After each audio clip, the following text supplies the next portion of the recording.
Good morning students. मैं science teacher Rakesh Sharma जो आप सभी बच्चों का हार्दिक स्वागत करता हूं। ठीक है, अब देखो अपन बात करते हैं। सबसे पहले आपकी जो साइंस की जो यूनिट है वो है भोजन एवं मानव स्वास्थ्य, और ये यूनिट आपकी विद्यार्थियों 4 नंबर की है। कितने नंबर की है? 4 नंबर की। इंपॉर्टेंट यूनिट है। इसके अंदर अपन भोजन से संबंधित बातें करेंगे, जैसे संतुलित भोजन क्या होता है, असंतुलित भोजन क्या होता है, या इसमें जैसे प्रकार की बात करें तो इसके अंदर विटामिन जो होते हैं, विटामिन का बहुत ही महत्वपूर्ण योगदान होता है विद्यार्थियों भोजन में, तो उसके बारे में अपन डिटेल से चर्चा करेंगे। तो सबसे पहले जो आपकी यूनिट है उस यूनिट का नाम है भोजन एवं स्वास्थ्य। भोजन एवं मानव स्वास्थ्य।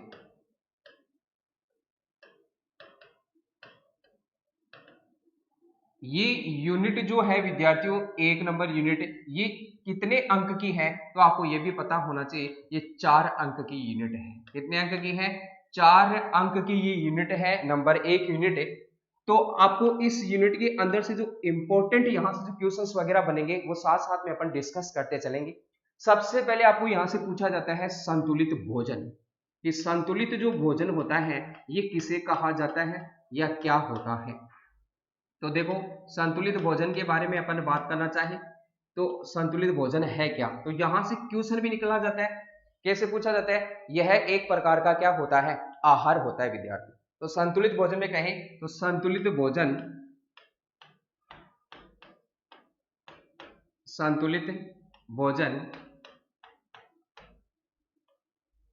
भोजन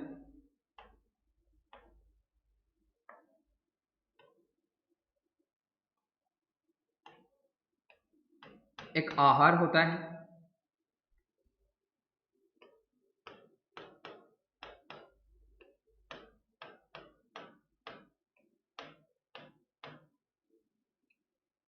जिसमें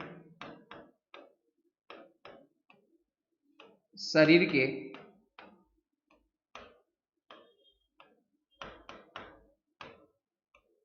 उचित विकास के लिए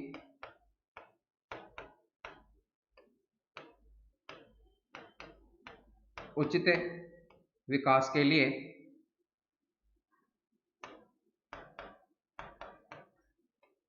कार्बोहाइड्रेट, प्रोटीन, विटामिन,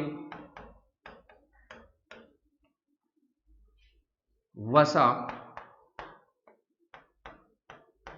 जैसे पोषक तत्व शामिल होते हैं।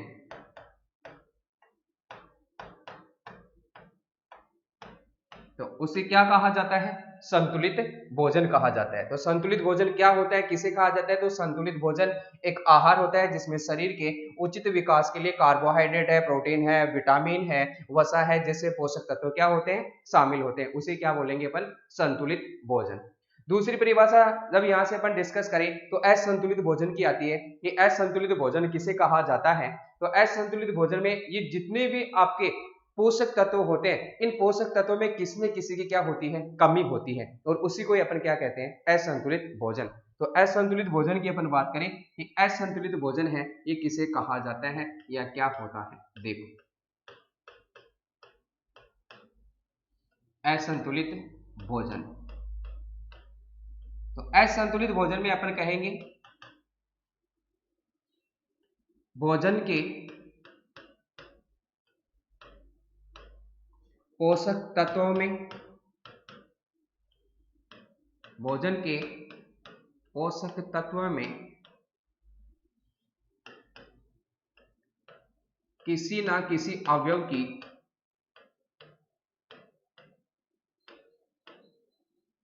की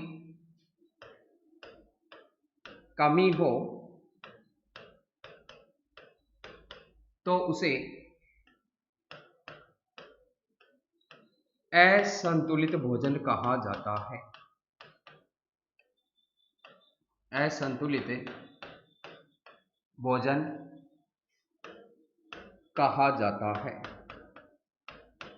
ठीक है विद्यार्थी, तो संतुलित व असंतुलित भोजन की परिभाषा अपने को पता होनी चाहिए कि असंतुलित भोजन है वो किसे कहा जाता है। तो असंतुलित भोजन के अंदर भोजन के पोषक तत्वों में किसी न किसी अवयव की क्या हो, कमी हो, ठीक है, तो उसे क्या कहेंगे, असंतुलित भोजन। अवयव की बात करें तो कौन कौन से, जैसे कार्बोहाइड्रेट है, वसा है, प्रोटीन है, खनिज लवण है, इनमें से किसी न किसी अवयव की क्या होती है, कमी होती है, और उसी कमी से अपने शरीर में क्या होते हैं, कुपोषण के शिकार हो जाते हैं।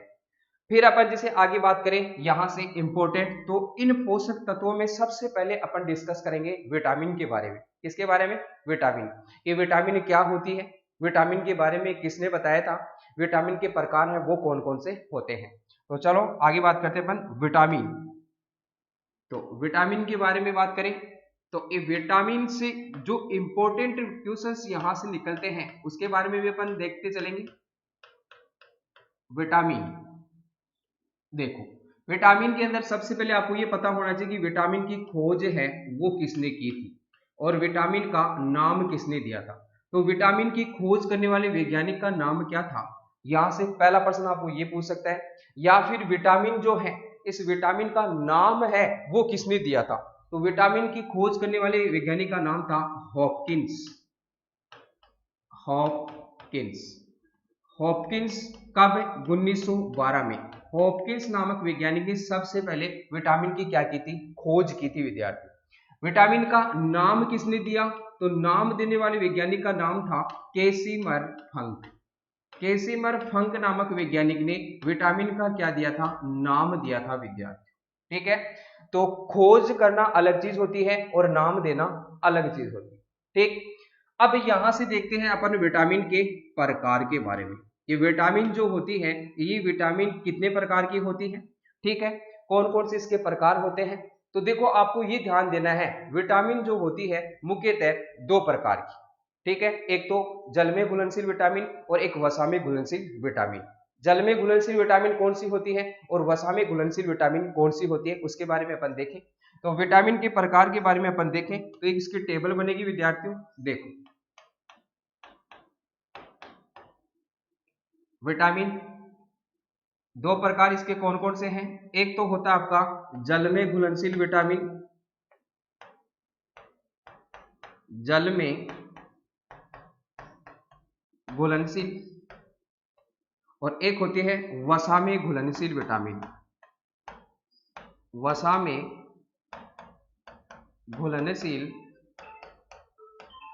विटामिन। ठीक है, तो यहां से अपन एक एक डिस्कस करते चलेंगे। ठीक है, तो जल में घुलनशील जो विटामिन होती है वो कौन सी होती है, तो इसके अंदर एक तो होती है बी और दूसरी होती है सी। वसा में घुलनशील विटामिन की अपन बात करें तो इसके अंदर होती है ए, डी, ई व के। ये चार विटामिन वसा में घुलनशील विटामिन होती है और बी व सी विटामिन जल में घुलनशील विटामिन होती है। एक एक विटामिन के बारे में अपन अध्ययन करेंगे कि विटामिन बी क्या होती है, विटामिन सी क्या होती है, विटामिन ए क्या होती है, डी क्या होती है, ई क्या होती है और के क्या होती है।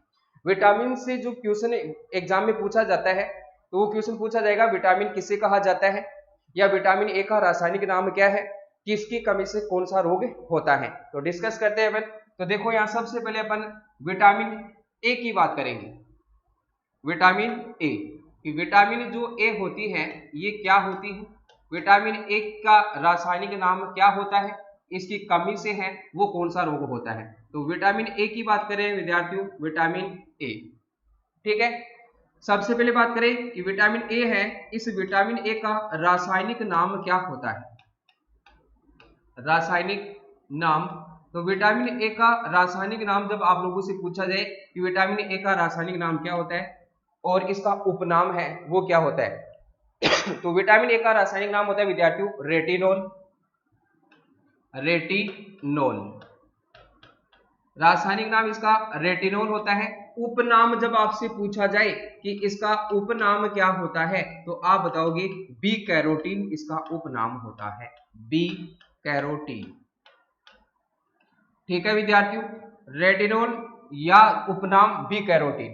ठीक है, यहां से आपको स्रोत के बारे में पूछेगा कि विटामिन ए जो होता है, इस विटामिन ए के स्रोत है वो कौन कौन से होते हैं। तो स्रोत के अंदर जब आपसे पूछा जाए तो इसके अंदर गाजर, मूली, पालक, हरे पत्तेदार जो जितनी भी सब्जियां आती है वो विटामिन ए के क्या होते हैं, स्रोत होते हैं।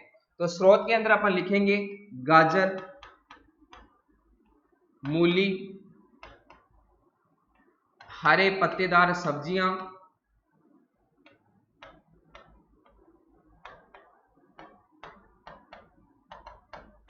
हरे पत्तेदार सब्जियां, ठीक है। ये सारे के सारे क्या होते हैं इसके विद्यार्थियों, स्रोत। या फिर आपको पूछ सकता है मुख्य स्रोत, विटामिन ए का मुख्य स्रोत, तो मैं यहाँ स्टार लगा के लिख रहा हूं, विटामिन ए का मुख्य स्रोत। आपको पूछ सकता है कि विटामिन ए का मुख्य स्रोत क्या होता है, विटामिन ए का मुख्य स्रोत। तो मुख्य स्रोत जब आपसे पूछा जाए तो आप क्या बताओगे, गाजर। विटामिन ए का मुख्य स्रोत जो है विद्यार्थियों वो गाजर होता है। क्या होता है, गाजर। या फिर आपको पूछे तो विटामिन ए की कमी से कौन सा रोग होता है, तो इसकी कमी से जब आपको रोग पूछा जाए कि विटामिन ए की कमी से रोग बताओ कि कौन सा रोग होता है, बहुत बार एग्जाम के अंदर पूछा हुआ है ये क्वेश्चन यहाँ से कि इसकी कमी से कौन सा रोग होता है। तो रतौंधी जो रोग होता है वो विटामिन ए की कमी से होता है, जो रात में अपने को दिखाई नहीं देता है, उस रोग का नाम होता है रतौंधी। तो इसकी कमी से जो रोग होता है उस रोग का नाम है रतौंधी, ठीक है। रतौंधी क्या है, तो ये रात में दिखाई ना देना, ब्रैकेट में मैं यहां लिख रहा हूं, रात में दिखाई ना देना, उसे ही अपन क्या कहते हैं, रतौंधी कहते हैं, दिखाई ना देना। अब यहां से विद्यार्थी देखना, यदि रतौंधी ऑप्शन में नहीं मिले तो दूसरा एक रोग होता है उसको कहा जाता है जीरोप्थेलेमिया, और इसके अलावा एक रोग और होता है उसे कहा जाता है कीरेटोमलेशिया। जीरोप्थेलेमिया क्या होता है, अपनी आंखों में पानी की जब कमी आ जाती है उसी रोग को कहा जाता है जीरोप्थेलेमिया। कीरेटोमलेशिया क्या होता है, अपनी जो त्वचा होती है इस त्वचा का शुष्क होना, मतलब त्वचा रूखी रूखी सी जब अपने को लगती है, ये फटने लग जाती है, तो उसी को कहा जाता है कीरेटोमलेशिया। तो विटामिन ए की कमी से रोग पूछा जाए, रतौंधी। दूसरा जो इसे रोग होता है उसको कहा जाता है कीरेटोमलेशिया, कीरेटोमलेशिया, या फिर उसको कहा जाता है जीरोप्थेलेमिया, जीरोप्थेलेमिया, जीरोप्थेलेमिया। तो ये विटामिन ए की कमी से होने वाले क्या हैं, रोग हैं। तो इंपॉर्टेंट आप रतौंधी को याद रखोगे कि रतौंधी है वो किस विटामिन की कमी से होता है, ए की कमी से, या कीरेटोमलेशिया या जीरोप्थेलेमिया, ये दोनों रोग भी किसकी कमी से होते हैं, विटामिन ए की कमी से, ठीक है। आगे जैसे बात करें इसमें, तो इसी विटामिन को किस नाम से जाना जाता है, संक्रमण रोधी विटामिन कहा जाता है। तो अपन लिखेंगे यहाँ पे, इसे संक्रमण रोधी विटामिन भी कहा जाता है, संक्रमण रोधी, संक्रमण रोधी विटामिन भी कहा जाता है, ठीक है जी।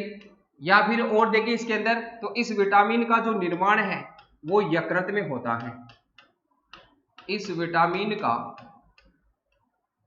निर्माण यकृत में होता है। कहां पे होता है, यकृत में। तो ये आपकी विटामिन ए थी।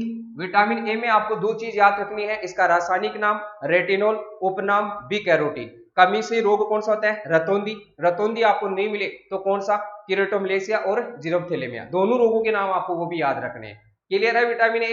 अब विटामिन बी की बात करते हैं कि विटामिन बी, तो विद्यार्थियों यहां से ध्यान देना, विटामिन बी के अनेक उपनाम होते हैं। विटामिन ए आपकी कंप्लीट हो गई।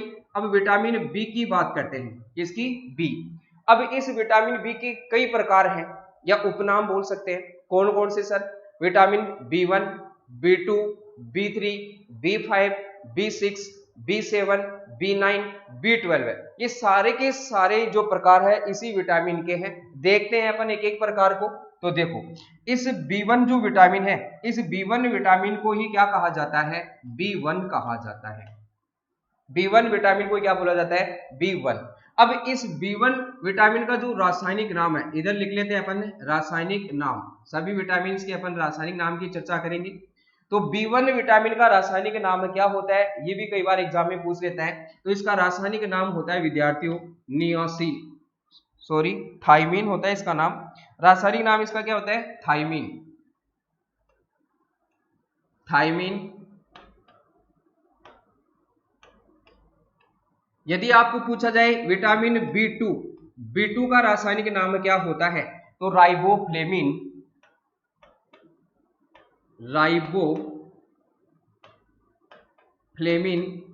ये रासायनिक नाम याद रखना है विद्यार्थियों, इंपॉर्टेंट है बोर्ड एग्जाम की दृष्टि से। विटामिन B3 का आपको रासायनिक नाम पूछा जाए तो आप बताओगे नियासिन। क्या बताओगे, नियासिन। विटामिन B5 का रासायनिक नाम आपसे पूछा जाए तो आप बताओगे पेंटाथोनिक अम्ल। पेंटाथोनिक अम्ल या एसिड एक ही बात है। विटामिन B6 का नाम बताओगे आप पायरोडोक्सिन।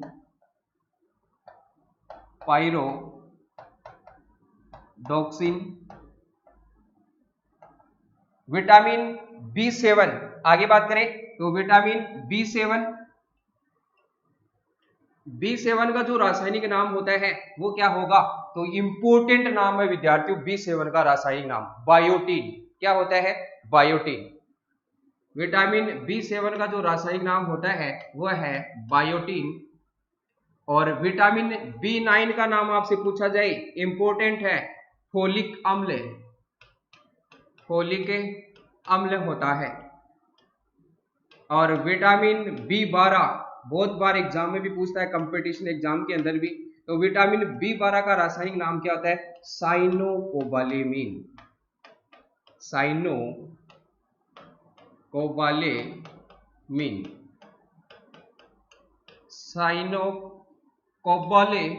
किस विटामिन का रासायनिक नाम होता है, विटामिन B12 का। तो सभी विटामिन के आपके रासायनिक नाम याद होने चाहिए। देखो B1 विटामिन कोई B कहा जाता है या B विटामिन कोई B1 कहा जाता है, इसका रासायनिक नाम थायमीन।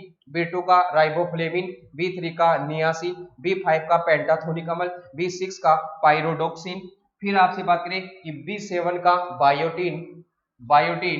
और फिर आपको पूछा जाए बायोटीन B9 का फोलिक अम्ल और B12 का साइनोकोबालेमिन। तो ये तो सारे के सारे विटामिन के रासायनिक नाम आगे बी के जितने भी उपनाम है उनके। अब सबसे पहले अपन विटामिन बी के बारे में अर्थात B1 के बारे में डिस्कस करेंगे कि विटामिन B1 क्या है। देखो विटामिन B1, अब यहां इस विटामिन B1 की बात करें तो वही बात, सबसे पहले रासायनिक नाम। तो विटामिन B1 का रासायनिक नाम जब आपसे पूछा जाए कि विटामिन B1 का रासायनिक नाम क्या होता है तो आप क्या बताओगे, थायमीन। दूसरी बात करें तो यहां से आपको स्रोत के बारे में पूछा जाएगा कि विटामिन जो B1 है, इस विटामिन B1 के जो स्रोत हैं वो कौन कौन से होते हैं। तो विटामिन बी के स्रोत की बात करें तो पहला होता है वसा, दूसरे की बात करें तो तेल, नंबर 3 पे बात करें तो घी, नंबर 4 पे अपन यहां से और बात करें तो मांस जो आता है आपका वो, ये इस विटामिन के क्या होते हैं स्रोत, वह हरे पत्तेदार सब्जियां। ये सारे के सारे जो हैं ये विटामिन बी के स्रोत होते हैं विद्यार्थी। क्या होते हैं, विटामिन बी के स्रोत। फिर जैसे अपन बात करें कि इसकी कमी से कौन से रोग होते हैं, तो विटामिन बी की कमी से जो रोग होते हैं विद्यार्थियों, उन रोगों के बारे में अपन डिस्कस करें कि इसकी कमी से रोग होने वाला, तो इंपॉर्टेंट रोग है बेरी। कौन सा रोग होता है, बेरी रोग। अब ये बेरी रोग क्या होता है, तो विद्यार्थियों मांसपेशियों में जब एंठन होती है उसी को कहा जाता है बेरी। तो यहां नीचे लिख रहा हूं मैं, मांसपेशियों में एंठन का होना, मांसपेशियों में एंठन का होना। मांसपेशियों में जब एंठन होती है उसी को कहा जाता है बेरी रोग। तो ये विटामिन के बारे में डिस्कस चल रहा था। इसके बाद में अपन B2, B3, B5 के बारे में डिस्कस करेंगे नेक्स्ट क्लास में। सभी स्टूडेंट को मेरी तरफ से always be happy, best of luck, see you tomorrow, bye bye.